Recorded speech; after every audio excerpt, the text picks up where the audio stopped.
Hi, everybody. Welcome back to this. I'm your host, Shauna Griffiths. And as always, we're having a real talk with a real leader, and we're breaking down a hot topic to help you take your leadership game to the next level.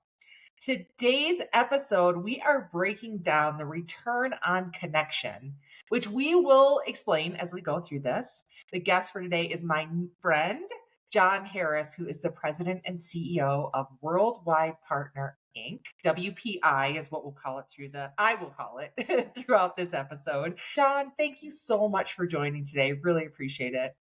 Shauna, thank you. I'm honored to be included in this opportunity. So thank you very much. Yeah. So, folks, I'll give you a little bit of context here. So, first of all, Worldwide Partner Inc., WPI, is a global network of top independent marketing agencies.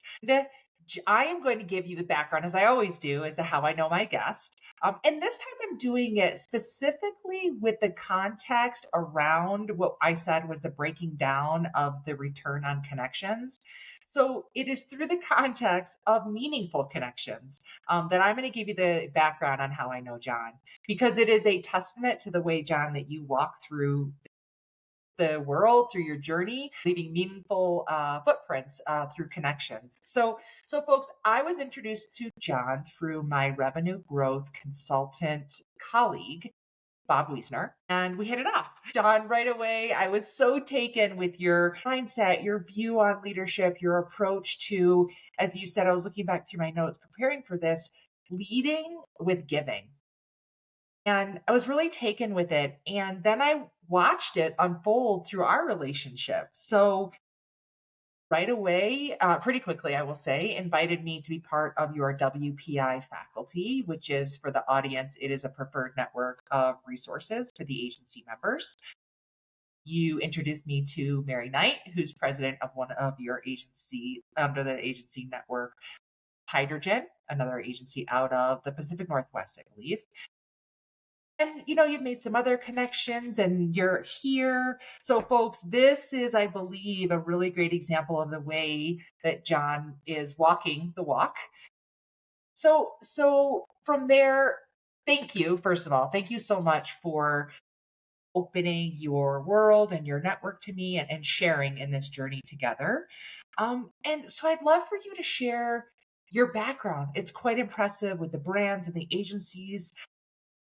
And you've had quite a run even at your current position. So give us a snapshot of your background, please.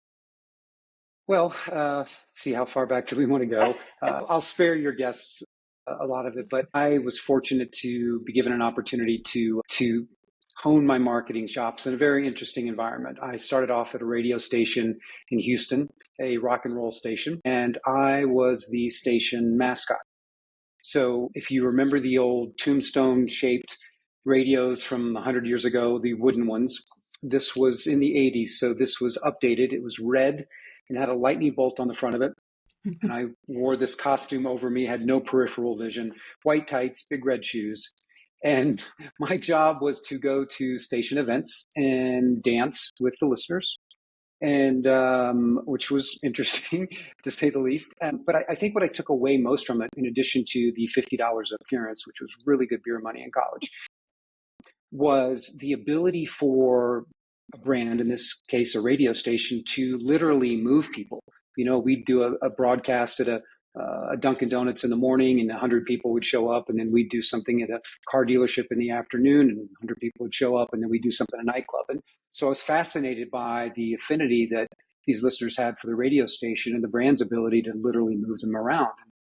So did that in my in college, and in the summer before my senior year, I had that beer money I referenced. I'd put on some weight, and my college coach said, "Look, if you want to keep your scholarship, you got to get back into fighting shape." So I got on a beer truck for Miller Beer Distributor in Houston and delivered beer and cleaned beer lines in the Houston humidity, and got back to my playing weight, and finished up there with a comms degree, and was given an opportunity to work for the sports marketing agency for Miller Brewing Company, and now Molson Coors, I think it was Miller Coors, whatever they're now called, and was negotiating sports contracts for Miller with a wide range of NFL, PGA, NBA, NASCAR, had a ball, and then was given the opportunity to move to Denver which is where I'm at now, and I've been here for 30 years, to work on the Coors Brewing Company account where we launched Zima, which is the original White Claw, I guess we should say. And spent 12 years there at the agency, at the Energy Group. Was fortunate to work on Procter & Gamble, work on McDonald's, and the McDonald's experience gave me a chance to go client side at Smashburger, and then subsequently the CMO of a women's clothing brand. And so I think that experience of going and working on the client side of the business gave me a tremendous level of empathy and understanding for that job, because it is a very, very complicated job. I remember, getting in that environment and saying, oh, when are we meeting with the agency? Well, 95% of that job has nothing to do with the agency. It's price elasticity studies and managing a matrix organization. And perhaps as agencies, and maybe we talk about this later, there's an opportunity for us to add more value to that 95% of the job. But it was a great opportunity. I could make the logo as big as I wanted because we had a creative team. And then had a chance to go to a few independent agencies. And then I saw an ad on LinkedIn for Global Advertising Network in Denver. And I said, what is this? Because those words do not end up in the same sentence very often. Almost 9 years later, here I am on a podcast with you. And so actually the thing that struck me that I want to kind of pause on is the part about how in a marketing seat on the brand side, there's such a big part of that pie that is not agency related. So anybody who's listening to this, remember, if you're in the agency seat, your job is to make that person's life so much easier. So, and then I Absolutely. think you get more access to, to all those other pieces of the pie to say, if you're strategic about it and you really develop that relationship in a transformational way, which is, I know, is such at the root of what you believe. But before we get into more of that, I'm really curious. I don't actually know if I asked you this when we had talked previously. You mentioned being an athlete. And so, and you talked about your resilience and your creativity, I would call it, in your route of your career journey. Did you start to see yourself or really lean into leadership? Do you think it was part of a byproduct of being an athlete? Do you think, or how do you think that mindset from being an athlete actually helped propel that? I'm curious if you see the connection. Yeah, I was a goalkeeper in soccer, and we're a bit of an odd bunch if you know any goalkeepers. I gravitated to it because I had never played soccer before when I was 8 years old, and we all grew up in here in the U.S. with eye-hand sports. So goalie was a pretty it was a natural transition from playing basketball and playing baseball and playing football. It's the old natural born leader, or do you grow leaders? I think that in the role that I played on the team, it was a bit more of a leadership role. I gravitated to it. I enjoyed it. I enjoyed getting up in people's grill a little bit at times, but I felt a big responsibility because goalkeepers, they say, are the last line of defense, but they're also the first line of offense. And so Mhm. I think what I took from that is a responsibility to the rest of the team that I think has served me throughout my career. I'm a big believer that it is not about the individual and all about the team. I think that's something that all great leaders embrace. So I don't know. I'm some of it, I think, came naturally, and I gravitated towards leadership roles when they were given to me. And sure, sports undoubtedly played a role from a competitiveness, from an ambition perspective, and Yeah. incredible relationships that I built. We just celebrated the dating myself 30-year anniversary of our club team being started, so that was fun to still see the guys. And but yeah, it certainly played a role in my ability to be a leader in an organization without question. Yeah.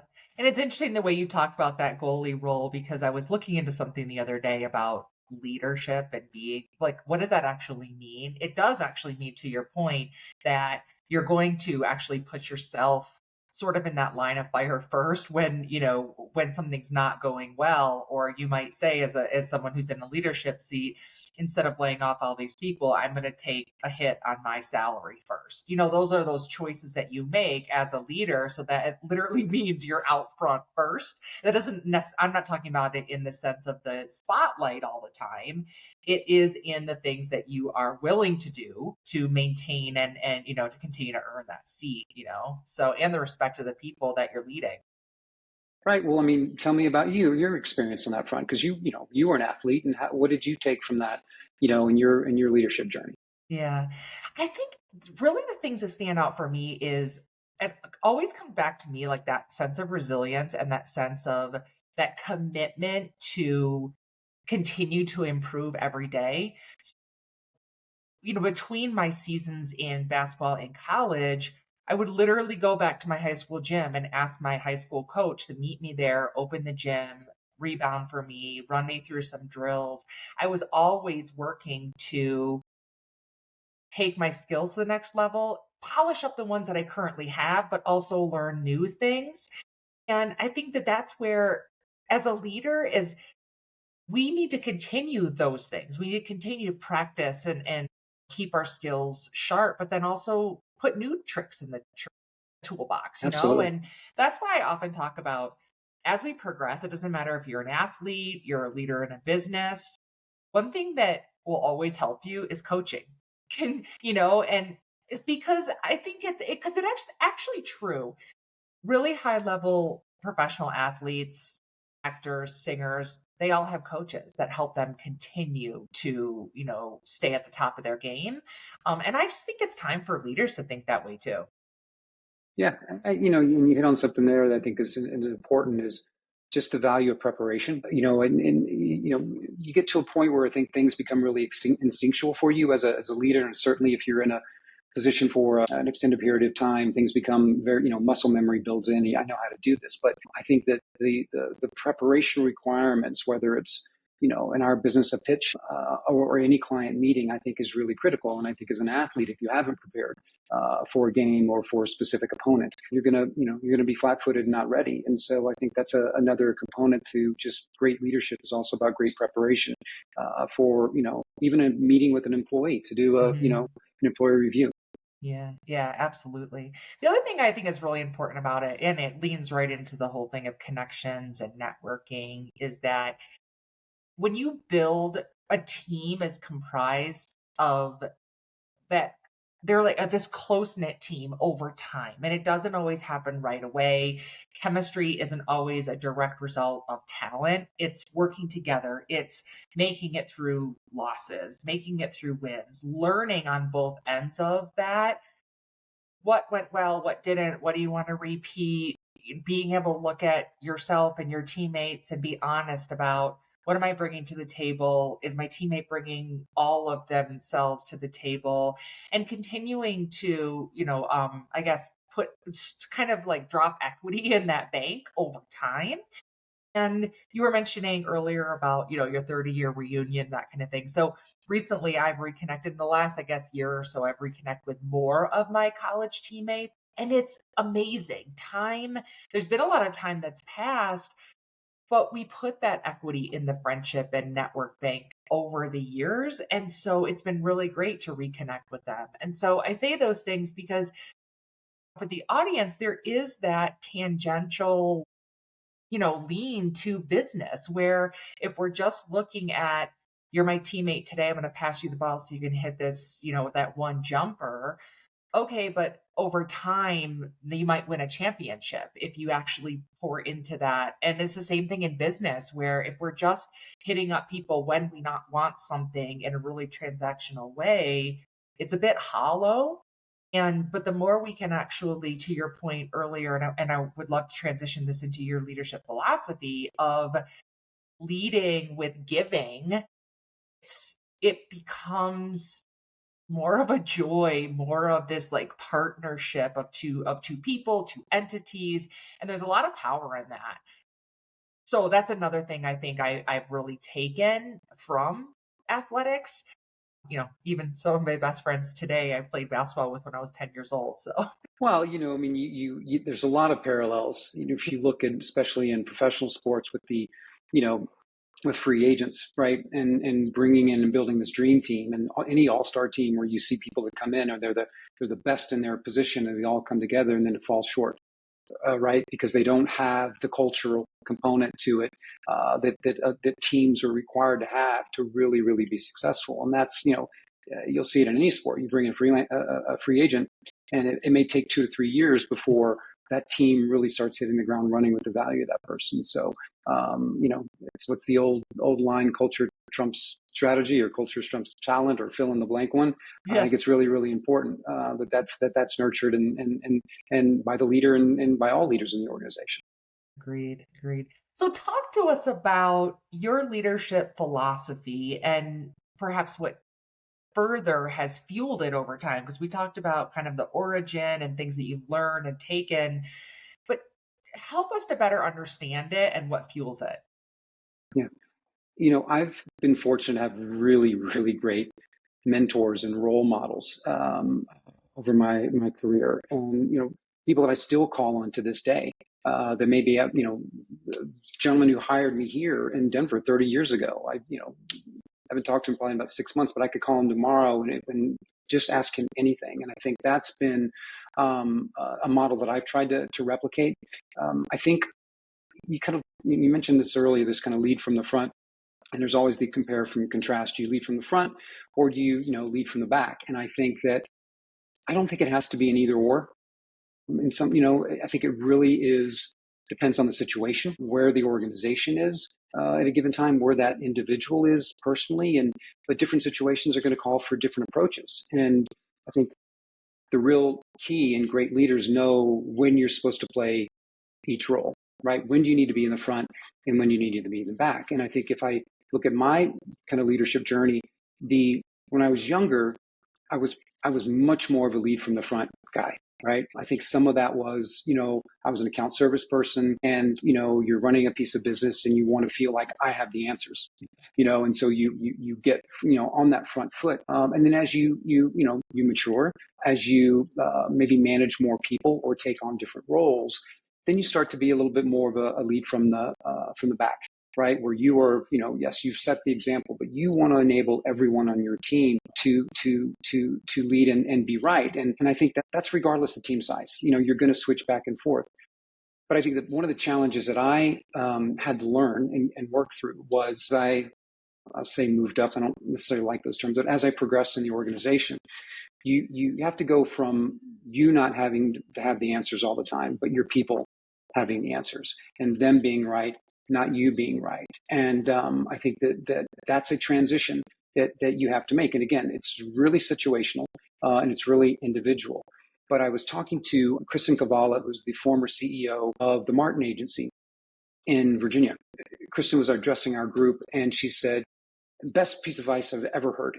She said that she told the board at the Martin Agency that her job was to make her job expendable, make herself expendable, Right. which is really kind of counterintuitive to work your way out of a job. But think about what that would require, right? To get an organization where the leadership is so strong, that the organization is performing so strong, that it would run perfectly without the CEO, right? I mean, you've got to have a clear vision.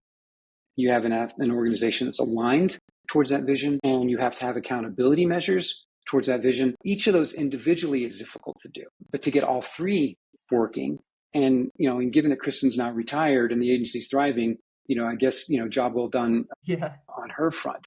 But it comes down to I think alignment more than anything. And I've made my fair share of mistakes, and I think that when we've had success, we've had alignment in the organization, and not just alignment in a vision that's been top down. It's been alignment and a vision that the entire organization, or to the degree possible, right? When you get too big, you can't bring everybody into the fold, but it was a bottom up vision where everybody had felt some level of ownership in either developing it or connection with it. And I think that when I've failed, I didn't have the right alignment for whatever reason. And I think that ability to gain broad spread of alignment in where we're going, what we're doing, the behaviors around it, and how we're going to hold each other accountable is probably the single, most important ingredient in successful leadership. Mm-hmm.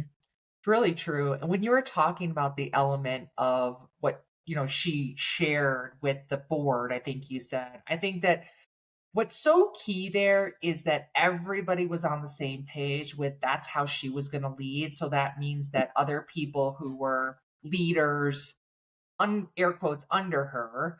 I say air quotes just because that hierarchy sounds Sure. coming out of my mouth. It sounds a I little know. I'm the bit. same way. I hate that. It's like I hate she works She for me, works or for me. I hate it. So Totally, anyway, go totally. ahead. So, no, but it's really interesting because I've been in organizations before where that was my philosophy, but it wasn't necessarily the philosophy of the people who are running the agency. And so that can be a really challenging environment if you lead that way, but it's not necessarily valued to the same degree that you do. And so, because that's very much been part of, I guess I didn't really think about it that way, but that was my philosophy in that I was pouring into the people who were in my care and helping them to build themselves up as much as possible, to evolve, to empower them so that they needed me necessarily less during the day. Because that meant that they were growing, and then theoretically that would have meant that I would continue to grow there and evolve and those type of things. But I do think that it's just a really important to stress that that works best when it's that everybody's on the same page with that as part of the vision of it's not only like that, it's how you're going to lead your people and how they are going to lead as well. Yeah. It's really Well, interesting and important. yeah, and I don't think it's kind of a black and white thing, right? I think that you dive in and out in degrees, and you'll do that with the team, and then you'll do that with individuals, and it has to be very situational. And so it sounds Yeah. very aspirational, but it's hard. I don't say it's hard. The situation doesn't always is going to require you to play different roles at different times. The key is knowing when you're going to step in, with who you're going to step in on, to help them when they need it, Yeah. and sometimes when they don't know that they need it, right? And that's the balance as a leader. But when everybody understands how you're going to manage them and how you want to be managed, then that makes everybody's job, I think, a little bit easier and more effective. But it's the leadership books talk about a certain way, but it's just there's a lot of gray area, and knowing how to navigate it I think is where successful leaders really thrive. Yeah, absolutely. And doing it in an authentic way, I think is also Yeah, really important because no if you're question. just trying to read something in a book or hear it on a show and then implement it, if it doesn't come with that layer of authenticity, with this is how I actually tick, then I think that can be challenging. And because I just don't think it will connect with people as much. So it's a really great point, and thank you for sharing all of that. So you've been in your leadership role at WPI for a bit, I think over 8 years. Yeah, yes, it is 8.5, 8.5. Wonderful. Congratulations on the continuation of that. So help us understand how have you built WPI to be reflective of your philosophies in the way that those transformational connections and leading as you do, because you have these top global marketing agencies who are part of your network. So talk about how WP operates and the culture and philosophy behind it. Well, I think the operational structure, even the ownership structure of the network, really it gives you a clear window into how we behave as an organization. The first is, if you think about us as in comparison to the holding companies, we are set up as a reverse holding company. So first and foremost, I don't own the network, and we don't own the agencies. So the agencies themselves actually own the network. Rather than us acquiring agencies all over the world and then dictating the operational terms to them and the financial requirements for them, all the agencies retain their independence, and then they dictate the terms to the network. So my accountability is to a board of directors of agency leaders all over the globe, 10 people who I work alongside to set the vision for the network and the financial goals for the network. And so that ownership structure in and of itself is really kind of set up. Again, we're going down this bottom up, but model, but it's really driven by by the people for the people. And so you mentioned I started in 2016, and around 2017 we really started to think about how we wanted to grow the organization. We were about 52 agencies in 25 countries. And they were predominantly full service agencies at the time. But then working alongside the board, we really kind of fine-tuned our growth strategies based on what we were seeing from a client basis. We were predominantly full service shops at the time. And so if there's any agencies that are listening, what you've seen, especially over the last 3 to 4 years, is that the client demands within RFPs are so very, very precise. I always use the category of pharma to illustrate the point. So 4 or 5 years ago, a pharma client was looking to hire an agency. They'd say, okay, let's put out an RFP to find an agency. 2 or 3 years ago, it's pharma agency. Now it's like pharma client, needs to have a pharma agency. So if you're not a pharma agency, we're not going to consider you. Now, it's a pharma brand looking to hire a pharma agency, and you have to have child and college experience and a strong CX capability and an office in Zurich, London, and New York. And if you don't have all of that, we're not going to consider you for the RFP.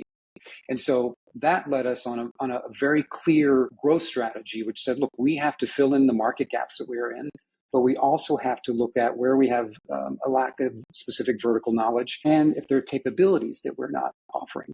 And so, we're now at 95 agencies in 50 countries, and about a third of those are specialist agencies.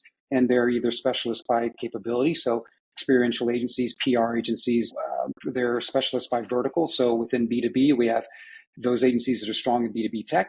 We have agencies who are strong in agricultural B2B. We have agencies that are strong in industrial B2B. And so what we've been building and shaping is the diversification and scale that you might see from a holding company, but it's being done through independent agencies. So if you are an independent agency and you are looking to scale your business either geographically or through capabilities, we offer you a partnering model that allows you to do that. And then if your clients, we've built out a network that's really engineered to meet the very specific requirements. So if you need one pharma agency in one country, we have that. If you need 10 pharma agencies with CX capabilities across 10 countries, we can build that for you. But ultimately, we're going to deliver it for you in a collaborative framework where it's independent agencies acting as one. And I think that interdependence, if you will, that we've cultivated, I think is what truly makes us one of the most collaborative agency networks in the world, whether you're indie or holding company. And so we've built this to meet the client demands. We've built it to meet agency demands for how do I scale without selling my business? And there's not only is there the capabilities and the geographic component, there's a community piece that's really, really strong. I mean, currently we've got 25 CMOs in a conference room over there from all over the US who are talking about how do we deal with clients' extended payment terms? How are you developing, new productized offerings? And so there's a community component to this that is really, really powerful. So the culture is really, really unique. Yeah.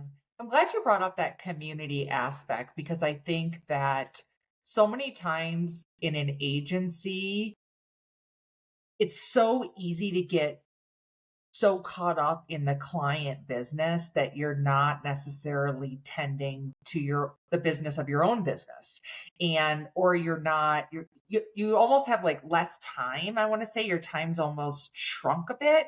And so it's such a great thing to have at your fingertips a community who you can go to quickly. It actually reduces the time that you would have to spend trying to come up with a solution all on your own, or gosh, the client is asking for this part of servicing that we don't actually have. Now, how am I going to solve for that? Again, in a community where you can go and say, has anybody done this before? Or who in this work group can be my partner in this? And you have that, if you're all part of the same community, that you talked about this earlier, I wrote it down about don't underestimate the power of tribe. The first time we spoke, you said that. And that's the thing. I mean, you have this tribe that you can go to to help solve problems, because the thing is, in the agency side, you're constantly feeling new challenges in your clients have, Absolutely. or you're trying to pitch for something new and it's a new brand or new vertical or something that you're trying to create solutions for. So it just makes so much sense to me to have this tribe to be a part of.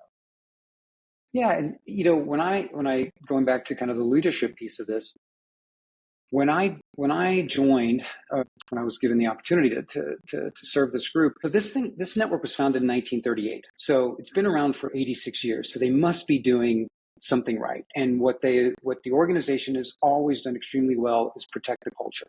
In fact, when I joined, I didn't have to all I had to do was nurture that. I didn't have to fix anything. In fact, I said, don't screw it up, right? Because we've got something really good here. And I think what's been key is that the agencies that are in this group are working together because they've chosen to work together, not because they have to, right? So we haven't acquired them and said, you all have to come together and make a lot of money for our shareholders. It's like, no, they've opted into this. And I think that the key to collaboration is that it's an outcome of choice, right? You can't mandate collaboration, right? People have to opt into this. And we've built such a strong culture around not just celebrating our independence, but I used this word interdependence earlier. Everybody believes that they're stronger together. And that's been really overused, I think, over the last 3 or 4 years. But, they've embraced this kind of we're powered by one another model, that the network's really an extension of the agency. And so it's an active mindset versus a passive membership, if that makes sense, right? And you start to, you get behaviors and muscle memory around, we have a problem, and how can WPI help, right? And how can I help the other WPI members succeed, right? And I think what we've done really well as an organization, everyone says it's business, it's not personal. BS, it is personal, right? We don't subscribe to that, right? Relationships rule, and we don't have room for transactional engagements. We've got very reciprocal relationships, but I think what we've been able to cultivate is that no one goes into it with this expectation of reciprocity, right? To our point earlier about, giving as a leadership strategy, I think it is a mindset across the group. What can I give versus what I'm going to get? And I think, as humans, we could apply that to life. And so when you go into the mindset of, what problem do we have to solve for one another? We'll figure out the roles and the money later. That's why the groups thrived, right? We place community and collaboration first. And when we do that, the commerce will follow. And so, it's so many environments where it's so focused on this return on investment. We've just put the emphasis on a return on connection. And we protect that culture. We're fortunate that we don't have many gaps in our offerings. And so, another piece of the model that if any agency wants to join the network, they have to apply for membership, and they have to be approved by the other agencies that are here in the network. And, knock on wood, we've been really lucky that there's been interest in the network, and we've said no to about 100 agencies, Shauna, in the last 12 months. And the reason has been there's the kind of objective ones, which is, is the quality of work strong enough? Are they redundant to what we have or competitive to what we have? Are they additive to the proposition? But where it really falls apart is in the softer skills, right? When, if you're just looking for, us to be a lead farm for you, then it's like, guys, this isn't what this is about, or we don't feel like they share in our values. And so it's nice, when you've set a strategy, and part of that strategy is culture, and as leaders, you stick to it.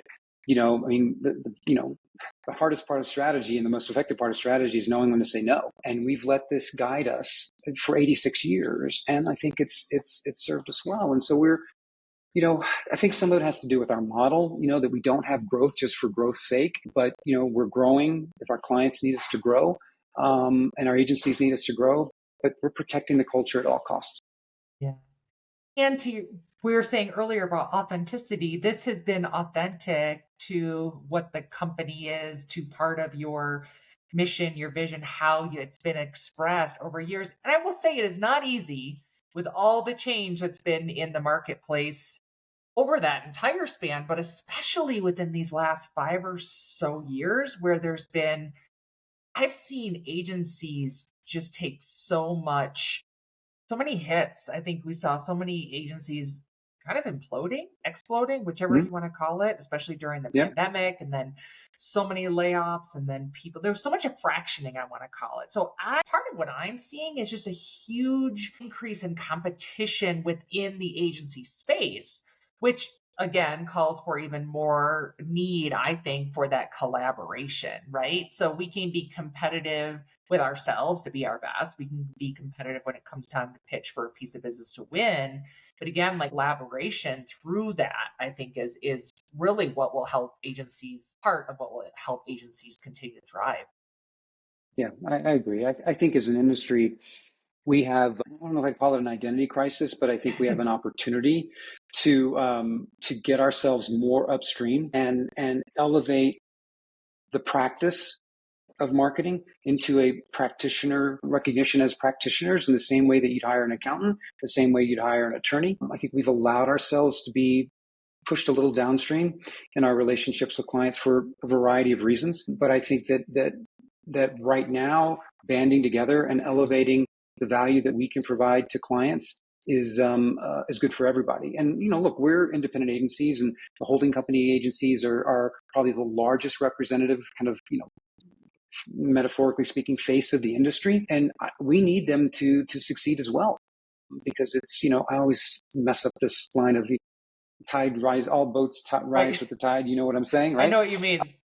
But it's there's the broader community of the advertising industry, and I think we by joining together and pushing back where we need to push back and challenge where we need to challenge in a collective fashion is really, really important, and do so in a unified way. I think is critical to our success.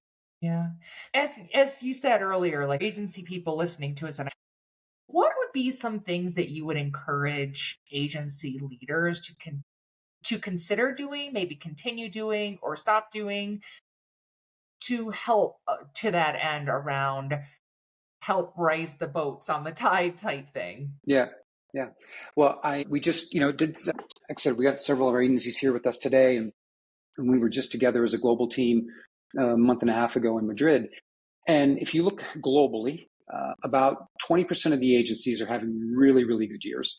About 20% of the agencies are having some pretty tough years. And about 60% of the agencies are kind of like, flat as the new up. Right? So, just can I cycle, what I did for 2023 and I'll be happy. I think we are an optimistic bunch overall, but I think everyone's very bullish on 2025. We're seeing several RFPs that are coming in Q4. It's 'tis the season. Clients always try to rush some RFPs into the system in preparation for next year. But there's some behaviors that I see that I want to see more of. There's an agency consultant, gentleman in the UK by the name of Robin Bond, and he says that the agency market isn't oversupplied; it's just under-differentiated. And I think that what I'm starting to see more and more is agencies really starting to refine their proposition and their positioning. You alluded to this, I think, a little bit earlier, that the old shoemaker's kids have no shoes. We're really terrible at marketing ourselves many times. But if I see another website, and I see a lot of agency websites that says, we're an ambitious agency doing ambitious work for ambitious brands, I'm going to throw up. It's true. It's okay, that I get the creative aspiration in that, but I think that agencies are getting better at starting to get a really clear defined position that's based on what client problems are we uniquely positioned to solve, right? And let's, and I think we're afraid to, I don't want to say specialize, but we're afraid to kind of focus, a little bit more, because we're afraid that's going to keep us out of certain RFPs. But when you have a really clear defined position, clients know when to think about you. And so, it doesn't matter if you're the best at agricultural marketing in the world. It doesn't matter if you're where you're based. Clients are going to find you. So if they know how to think about you, it scales. You can charge a premium when you are a specialist or have a really clear value proposition defined. It becomes the filter for every decision you make. Which pitches are we going to go after? What types of people are we going to hire? Who are we going to invest in? It makes it so much easier when we have a very, very clearly defined positioning. And so I think agencies that I'm seeing do that are starting to see more and more success. I think we're getting smarter about RFPs and starting to really ask ourselves, what do we have the right to win? Because RFPs are a pain. They're heavy lifts. We invest so much time and so many resources against pieces of business and people we've never really worked with before. We don't know if they're going to pay us a dime. So if we're going to do that, ask yourself the hard question: do we really have a chance at this? So I'm seeing more and more agencies being smarter about that filter. I think that we are embracing that trusted advisor role. To my point earlier about 5% of that key CMO's job is around communications. How are you adding value to her environment and her challenges each and every day? And it's not the old, what's keeping you up at night question, right? Okay, I guess that's part of it. It's really, really spending time to understand where, as an agency, we can add more value to solve a business problem. We have to be able to address the business of the brand, not just the brand of the business. And the more and more we look at things through that lens, we're not going to be a commodity play. AI. I don't know about your email newsletters, but it's just there's a new article each and every day. But I think that those agencies are realizing it's not a differentiator. It's really an enabler for new opportunities. We get so caught up in the tech, but it's cost of entry now, and it's going to enable us to do things much faster than ever before. But I think one of the observations that I have in talking to clients, whether it's client side or procurement, is that the agencies are getting more and more questions about AI, and it's coming through the lens of how can you do more for less? And that is a race to the bottom. We have to change the conversation to how does AI enable us to do more that matters? All right, so you've got many media agencies who have been productizing. AI is not new for media agencies, really delivering some productized offerings there. Creative agencies are experimenting in production, whether it's on comps. We just saw a new Coke campaign for Coke for the holidays that's 100% AI generated. But there's a great deal of value in production at scale. But I heard a term the other day that really struck me. It talked about using AI for disposable content. And it got me to think, if the content's disposable, maybe we need to be asking the question of, do we need to even be developing this content, right? So that's my point around not about more for less. It's about freeing up time that matters. So if we're finding savings for clients through AI, we have to get them to invest those dollars and those times back into the upfront strategy component of it. And I think that's my big takeaway so far on the AI upfront, that if we don't get it to that place, then it's just going to be a continued race to the bottom. And you're going to find some agencies who are just going to say, look, production at scale, I'm not even going to make any money off of that anymore, even through AI. I'm going to let other agencies do that, and I'm going to just focus on the strategy and the creative front. So, and I guess a couple of other areas. Sorry, you asked me a big question. This is perfect. No, Look, I think that agencies are experimenting with fee models are the ones that are winning. Big book written about Huge out of New York by Michael Farmer, who wrote Madison Avenue Manslaughter. Now he's followed up with Madison Avenue Makeover, where Huge has gone through 100% productization of their business. I think the word's still out on that to see if going as full bright to where they have is the right way. But if you're not experimenting in new fee models, you're missing out. Agencies are experimenting with subscription models, which is just the modern day term for retainer, where I'm doing a portion of it on subscribed services, and then a portion on project. So I think keep experimenting on that front. I don't know that you have to go full bright either way, because every client's going to be different. And I think the last thing that I would say is we all get very caught up. We talked about RFPs earlier and the new business side of it. Organic growth is your fastest way to exponential EBITDA growth, right? You're working with existing clients and growing that business with those existing clients solidifies your relationship with them. And much of that work, if it's depending on what you're offering, is straight to the bottom line. So it's great to go after. Again, I mentioned these guys earlier, right? These clients, we don't know them. We've never worked with them. We don't know if they're going to pay their bills on time. If we put a tenth of the time that we put into a big RFP into an existing piece of business, what might the results and outcomes be of that? So exactly. That's John's soapbox for today. I want to subscribe to your soapbox. So you hit on so many things, and I truly couldn't agree with you more across the board. And I think that as we're wrapping this up, something that came to mind as you were saying that is an element of moving from a place of willingness to take calculated, well-intended, air quotes, risks, meaning it's less of moving from a place of fear and more moving from a place of strength. So the things that you talked about, bringing some creativity to the way you're running your shop, experimenting with fee structures, those type of things. I think, throughout this conversation, we've talked about the need to stay authentic and to solidify truly reciprocal partnerships with people, to develop that network and those connections more.